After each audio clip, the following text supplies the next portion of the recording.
Welcome back बच्चों। जैसा कि आपको याद होगा पिछले लेक्चर में मैंने आपको ट्रिग्नोमेट्रिक रेशियोज बताई थी 30 डिग्री, 45 डिग्री और 60 डिग्री। आई एम श्योर कि आप भूले नहीं हैं। पिछले लेक्चर में मैंने आपको 30 डिग्री, 45 डिग्री, 60 डिग्री की ट्रिग्नोमेट्रिक रेशियोज जो है बताई थी और मैंने आपको बताया था एग्जामिनेशन पॉइंट ऑफ व्यू से इनको डिराइव करना बड़ा इंपॉर्टेंट है। तो आज हम पढ़ेंगे trigonometric ratios of 0 degree and 90 degree. और मैंने जैसा पीछे बताया था पिछले लेक्चर में कि एग्जामिनेशन पॉइंट ऑफ व्यू से इनको डिराइव करना इतना इंपॉर्टेंट नहीं है, लेकिन वैल्यूज तो आपको पता होनी चाहिए कि साइन 0 क्या है, साइन 90 क्या है, कॉस 0 कॉस 90, tan 0 tan 90, ऐसे ही कॉट 0 कॉट 90, कोसेक 0 कोसेक 90, सेक 0 सेक 90। ये सब आपको पता होना जरूरी है। लेकिन आज जो हम करेंगे किस तरह से साइन 0, कॉस 0, tan 0 या सेक कोसेक कॉट 0 को हम डिराइव करते हैं। ठीक है, तो आप देखिएगा जरा। सपोज करते हैं हम हमारे पास एक triangle, this is a triangle, okay, A B C is right angle at B. So we have a right triangle. जैसा कि आपको पता है हमें ट्रिग्नोमेट्री में राइट ट्राइंगल जो है वो लेना है। A triangle ABC, it is right angle at B। अब देखिए कभी भी ऐसा नहीं होता कि एक ट्राइंगल जो है उसमें कोई एंगल 0 डिग्री हो। ओके, कोई एंगल 0 डिग्री होने का मतलब जैसे ये थीटा है, अगर थीटा आप 0 डिग्री लेते हैं तो क्या होगा? थीटा 0 डिग्री लेने का मतलब है कि ये जो लाइन है ये आहिस्ता आहिस्ता सिमटती जाएगी, छोटी होती जाएगी और फिर इतनी छोटी हो जाएगी कि मैं इसको A डैश ले रहा हूं, A डबल डैश ले रहा हूं, और अब क्या होगा? देखिए ये है CA, आहिस्ता आहिस्ता ये कम हो रही है, CA डैश हो गया, CA डबल डैश हो गया, और फिर उसके बाद ये आकर B के ऊपर आ जाएगा। तब जाकर आप थीटा को 0 मानेंगे, है ना। उसमें क्या होगा, जो A है और जो B है वो क्या करेंगे, कोइंसाइड करेंगे। तो थीटा जो है वो 0 डिग्री आप यहां पर ले रहे हैं। आपने एक और चीज नोटिस की,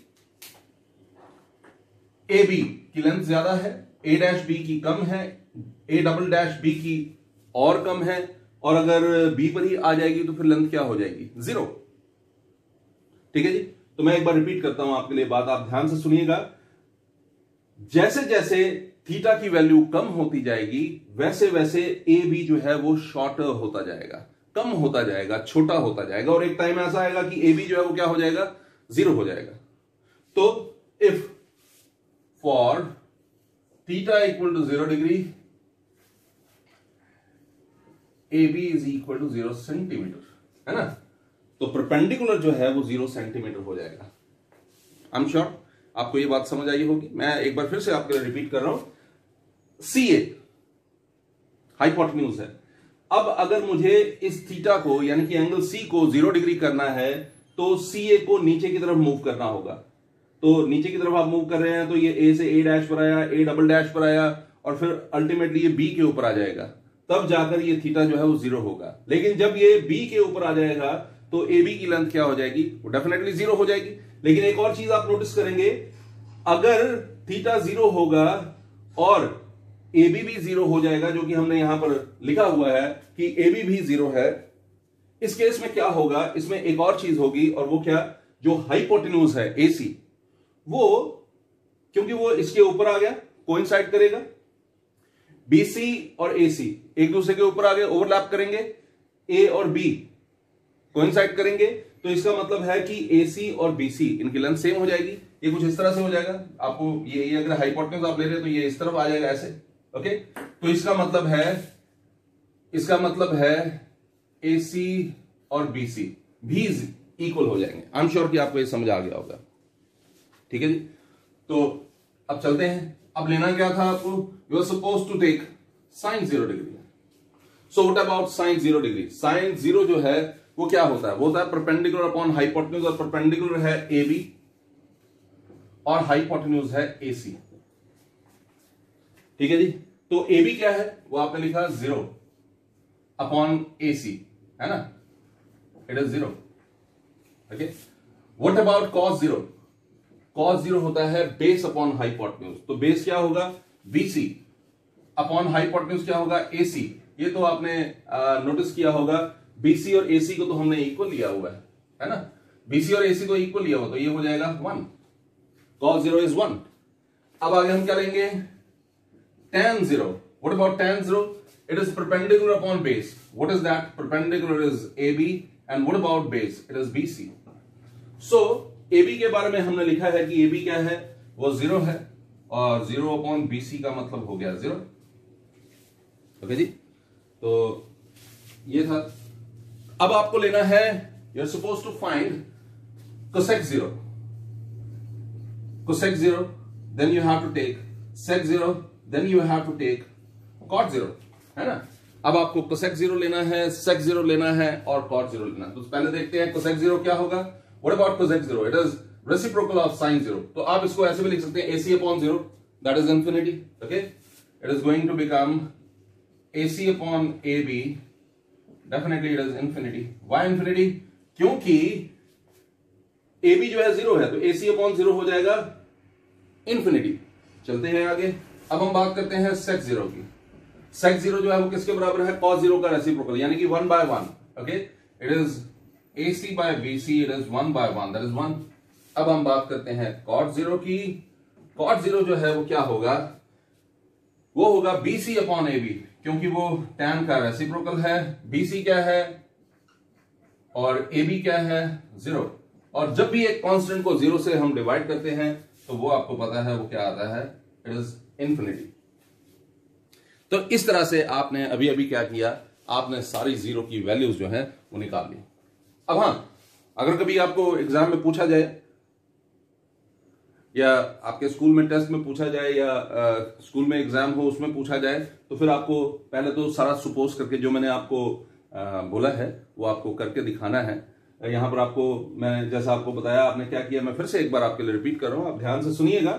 हमारे पास एक राइट ट्राइंगल है ABC which is right angle at B and the acute angle we are going to take is theta and you know we have to take theta equal to 0 degree, क्योंकि हमें sin 0 cos 0 वगैरह वगैरह की value निकालनी है। तो theta is going to be 0 degree. So if theta is 0, अगर theta को 0 लेना है तो मैंने आपको बताया अगर थीटा 0 कब होगा, तो उसको सोचना आप थोड़ा सा विजुलाइज कीजिए, तो आपको पता लगेगा कि ये अगर AC है और ये थीटा है, 0 तक लाने के लिए आपको A को नीचे की तरफ लाना पड़ेगा। ये इस पोजीशन पर आएगा, इस पोजीशन पर आएगा और अल्टीमेटली B के ऊपर आ जाएगा, तब जाकर थीटा जो है वो 0 होगा।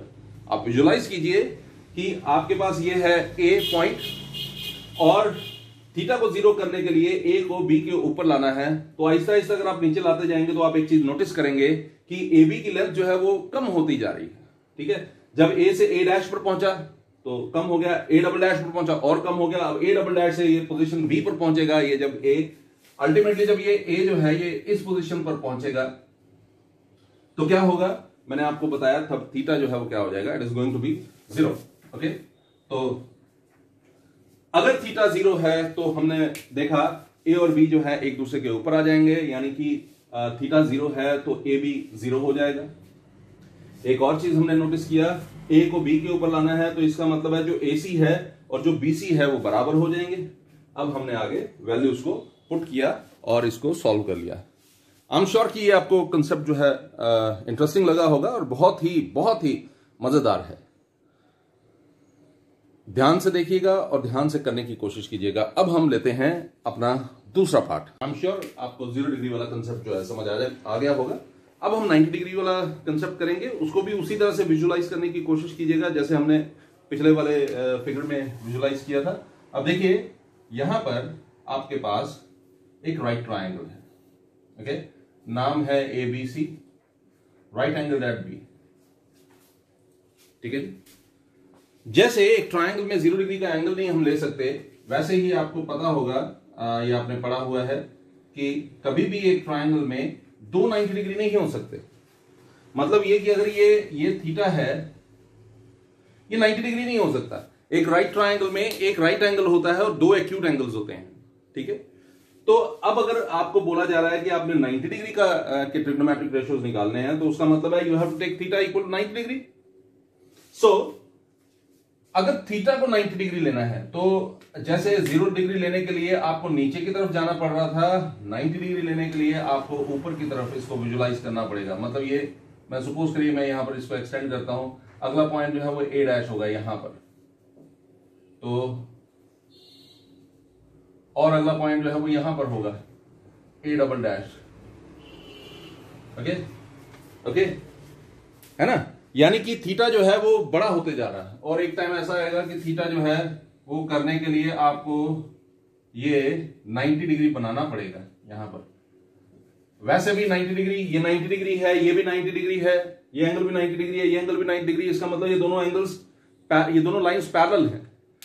What do you mean by parallel line? They are definitely not going to meet. ये कभी भी एक दूसरे को इंटरसेक्ट नहीं करेंगी, एक दूसरे को मीट नहीं करेंगी, ठीक है। तो इसका मतलब ये दोनों लाइंस जो है पैरेलल होने वाली हैं। तो हम इस केस में बोलते हैं कि ये दोनों लाइंस एक दूसरे को इन्फिनिटी पे जाकर they will meet each other. Both these lines, which one, this one and this one, they definitely going to meet but at infinity. Okay, ऐसा ही है, ये मीट नहीं करेंगी, पैरेलल लाइंस कभी मीट नहीं करती हैं, लेकिन हम बोलते हैं कि वो मीट करती हैं। कहां पर मीट करती है? इन्फिनिटी पर, किसी इनफाइनाइट डिस्टेंस पर मीट करती है जो हमें विजिबल नहीं है, वहां पर जाकर ये मीट करती है, ठीक है जी। तो इसका मतलब है ये जो लाइन है और ये जो लाइन है एक दूसरे को इंटरसेक्ट करेंगी। कहां पर इंटरसेक्ट करेंगी? इन्फिनिटी पर। ओके, अब एक चीज नोटिस कीजिए और वो ये है कि ए बी जो है वो अब इन्फिनिटी होने वाला है। ए बी जो है वो अब इन्फिनिटी होने वाला है, ठीक है। ऐसे ही ये सी से बनने वाली ये लाइन जो है ये इन्फिनिटी होने वाली है। ओके, तो लेकिन बीसी सेम रहेगा, बीसी में कोई चेंज नहीं आने वाला। तो मैं फिर से एक बार रिपीट कर दूं, मैंने आपको बोला ए बी जो है इन्फिनिटी होने वाला है। ए कौन सा पॉइंट है? जहां पर ए सी और ए बी मीट करते हैं, जहां पर ये हाइपोटेन्यूज जिसको आपने लिया और ये परपेंडिकुलर जिसको आपने लिया वो मीट करते हैं, वो पॉइंट है ए। अब अगर आपको थीटा को 90 डिग्री करना है, यानी कि इसको बड़ा करना है, तो आपको इसको इस तरह से लेना होगा। ओके, इस तरह से रोटेट करना होगा, सी पर फिक्स रख के आपको इस तरह से रोटेट करना पड़ेगा। और जब आप ऐसे कर रहे होंगे तो थीटा जो है वो क्या हो रहा होगा? बढ़ रहा होगा, और एक टाइम ऐसा आएगा कि वो 90 डिग्री बन जाएगा। और जब आप ऐसा कर रहे होंगे एक और बात हो रही होगी, ऐसे तो ये ए है, ए डैश, ए डैश, और इस तरह से ये जो है बढ़ता जाएगा। यानी कि आपका ये जो लेंथ है ए बी का, ए जो है ए डैश पर पहुंचेगा, फिर ए डबल डैश पर पहुंचेगा और आहिस्ता आहिस्ता मूव करके वो इधर आएगा, जो कि यहां पर नहीं आएगा, इन्फिनिटी में कहीं पर आने वाला है, ठीक है जी। तो दो पैरेलल लाइंस इन्फिनिटी पर मैच करती हैं, मीट करती हैं, सॉरी। तो इसका मतलब है ए बी जो है ये इनफाइनाइट डिस्टेंस है, और ऐसे ही ये वाली लाइन जो है जिसको आप ए सी लेने वाले हैं, ए सपोज करिए कहीं यहां पर है, ओके, तो ये भी जो है वो इन्फिनिटी होने वाला है। यानी कि अब देखिए क्या क्या इन्फिनिटी है, A B is equal to A C is infinity, ठीक है जी। ए बी और ए सी जो है वो क्या है? इनफाइनाइट डिस्टेंस है, इन्फिनिटी है, ओके, ठीक है जी। एक बात, और दूसरी बात, लेकिन बीसी जो है वो कांस्टेंट रहने वाला, उसमें कोई चेंज नहीं आएगा। BC is definitely not going to change, लेकिन एसी और बीसी की वैल्यू जो है वो चेंज हो जाएगी, ठीक है। तो ये बीसी है, ये चेंज नहीं होएगा। तो अब सोचिए, अब जब आप बोल रहे हैं ए बी, तो ए बी क्या है? परपेंडिकुलर, है ना। और जब आप बोल रहे हैं एसी, तो एसी क्या है? हाइपोटेन्यूज। मैं यहां पर लिख लेता हूं, perpendicular is equal to hypotenuse. This is not possible in a normal case. Normal case में ये हो ही नहीं सकता, क्योंकि हाइपोटेन्यूज हमेशा सभी साइड से बड़ी साइड होती है, ठीक है। Perpendicular is equal to hypotenuse. इसके अलावा एक और बात आपको पता होना चाहिए, कभी भी एक ट्राइंगल में दो साइड्स जो है, जब हम बात करते हैं तीन साइड्स की, ओके, तो उसमें दो साइड्स का सम जो है हमेशा तीसरे साइड से बड़ा होता है, ओके। तो ये भी एक रूल है। लेकिन आप यहां पर एक बात याद रखिए, कभी भी एक राइट ट्राइंगल में हाइपोटेन्यूज जो है वो परपेंडिकुलर या बेस के बराबर नहीं हो सकता, क्योंकि हाइपोटेन्यूज सबसे बड़ी साइड होती है। तो ये है आपके पास परपेंडिकुलर और हाइपोटेन्यूज, आपने बोल दिया। ओके, बीसी को हम सेम रखेंगे, we are not going to change it. वो चेंज होगी भी नहीं, क्योंकि बी से ये लाइन है और सी से ये लाइन है, तो वो तो बीसी तो सेम डिस्टेंस है। चेंज क्या हो रहा है? चेंज हो रहा है ए बी। मैंने आपको बताया वो क्या हो रहा है? इनफाइनाइट हो रहा है। क्यों? क्योंकि ये जो ए पॉइंट है ए पॉइंट है वो कहीं यहां पर जाकर बनने वाला है। आप इसको ऊपर की तरफ करते जा रहे हैं, करते जा रहे हैं, करते जा रहे हैं, और इसके साथ मैच करने की कोशिश करें, मीट करने की कोशिश करें, इंटरसेक्ट करने की कोशिश करें, तो वो यहां पर जाकर बनना है। ओके, तो अब ये देखिए, अब आपको करना था what, so it became what, 90 degree. So for theta equal to 90 degree, what are we going to have? Sin 90, okay, cos 90, okay, tan 90. What about next one? It is cosec 90, sin 90 का reciprocal. Okay, next one is sec 90, it is cos 90 का reciprocal. I'm sure कि आपको ये समझ आ रहा होगा। और last में आएगा आपके पास cot 90, which is definitely the reciprocal of tan theta. Okay, so what about sin 90 now? Sin 90, it is perpendicular upon hypotenuse, मतलब AB अपॉन AC। आपने तो लिखा AB और AC बराबर हैं, तो इसका मतलब 1। देखो मैं एक और बात बताता हूं, बेशक AB और AC इनफाइनाइट डिस्टेंस है, लेकिन आप इसको इन्फिनिटी अपॉन इन्फिनिटी मत लिखिएगा, ठीक है, उसकी वैल्यू नहीं निकलती। ओके, क्योंकि मैंने AB और AC जो है वो इक्वल है, इसीलिए मैंने AB अपॉन AC को इस तरह से लिख दिया। नेक्स्ट चलते हैं cos 90। cos 90 क्या होगा? Base, that is BC, upon hypotenuse, that is AC. So this is a constant value. BC is a constant value. But what about AC? AC is infinity. So a constant divided by infinity is 0. Now what about tan 90? Tan 90 क्या होगा? Tan 90 होता है perpendicular upon base. What is that? AB upon BC. Okay, perpendicular आपने बताया क्या है वो? What is it? It is infinity, क्योंकि आपने लिखा ना AB जो है वो infinity है। And what about BC? It is a constant. Okay, so infinity upon constant is again not defined. इसको भी आप define नहीं कर सकते। एक infinite distance को अगर आप एक constant term से divide करेंगे तो आप इसको भी you cannot define it. Okay, what about cosec 90? Cosec 90 is reciprocal of sin 90, it is definitely AC by AB, it is 1. Okay, what about sec 90? It is reciprocal of cos 90, that is it is AC upon BC. And what about AC? AC is infinity. What about BC? What about BC? It is a constant term. So infinity divided by infinity को जब आप divide करते हैं किससे? Constant term से, तो ये क्या होता है? Not defined. What about cot 90? cot 90 जो है वो क्या होगा? वो tan 90 का reciprocal, that is BC upon infinity. ठीक है जी, BC अपॉन इंफिनिटी, या constant term divided by infinity is 0। So I am sure कि आपको ये कंसेप्ट जो है वो समझ आ गया होगा। बहुत ही सिंपल कंसेप्ट है, कुछ भी ऐसा नहीं है। मैं एक बार फिर से आपके लिए रिपीट कर रहा हूं, just go through it. So this is perpendicular, this is base, and this is hypotenuse. So to make theta 90 degree, you have to take it somewhere like this. Okay, visualize कीजिए आप इसको। A ऊपर की तरफ आपको लेना पड़ेगा, और अल्टीमेटली क्या होगा? एक ऐसी पोजीशन आएगी जब A जो है इस तरफ आ जाएगा। पहले A से A dash, A double dash, फिर करते जाइए और आप देखेंगे कि वो इस तरफ आ जाएगा। इसका मतलब है ये जो है 90 डिग्री बन जाएगा। आप याद रखिए, इसको 90 डिग्री बनाने के लिए, जो कि पॉसिबल नहीं है, ओके, एक ट्रायंगल में कभी भी दो 90 डिग्री नहीं होते। अगर ये 90 है तो फिर ये 90 नहीं होएगा। लेकिन अब यहां पर आपको विजुलाइज करना है कि ये भी 90 है और ये भी 90 है। इमेजिन कीजिए, और फिर आप देखिए कि ये इस तरह से बनता जाएगा, यानी कि ए जो है ये किसी इनफिनाइट पोजीशन पर चला जाएगा। तो इसका मतलब ए बी और ए सी दोनों इंफिनिटी हो जाएंगे, और आप इसको इस तरह से सॉल्व कर पाएंगे। आई एम श्योर कि आपको ये कंसेप्ट समझ आया होगा। बहुत ही इंटरेस्टिंग फैक्ट है, एग्जामिनेशन पॉइंट ऑफ व्यू से इतना इंपॉर्टेंट नहीं है, लेकिन फिर भी समझने के लिए बहुत अच्छी चीज है। इंटरेस्टिंग तो है ही है। एक और चीज मैं आपको बता दूं, और वो ये है कि जैसे मैंने आपको पहले 0 डिग्री में बताया था कि जो पहले आपने सपोज करना है वो आपको खुद करना पड़ेगा, वो आपको खुद ही करना है। वो मैंने नहीं ऊपर लिखा है, लेकिन वो मैंने आपको समझाया है, और ये इस तरह से। आई एम श्योर कि आपको कंसेप्ट समझ आया होगा। वीडियो पसंद आई होगी तो लाइक जरूर कीजिएगा, शेयर जरूर कीजिएगा, सब्सक्राइब भी कीजिएगा।